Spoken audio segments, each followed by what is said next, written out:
Баршаңызға қайырлы күн достар, арнама қош келдіңіздер.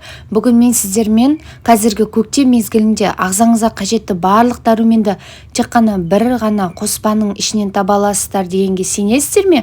Бұл витаминді қоспаның жасалу жолы өте қарапайым, тез, жылдам. Міндетті түрде менімен бірге соңына дейін болыңыздар. Витаминді қоспаға қосатын барлық дәнді дақылдарды алдын ала жуып, тазалап, міндетті түрде кептіріп аламыз.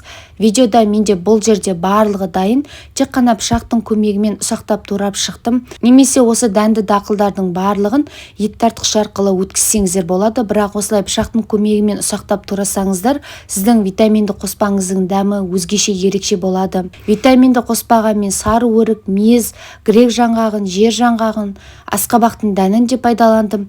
Қосатын барлық дәнді дақылдардың көлемі мен мөлшерін, түрін өзіңіздің қалауыңыз бойынша өзгертсеңіздер болады.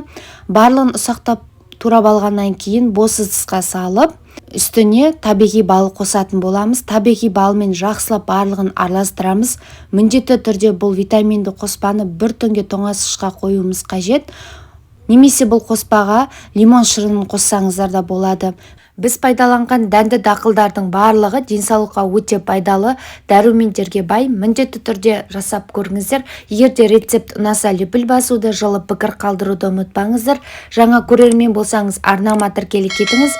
Менің арнамнан неше түрлі тағам түрлерін таба аласыздар.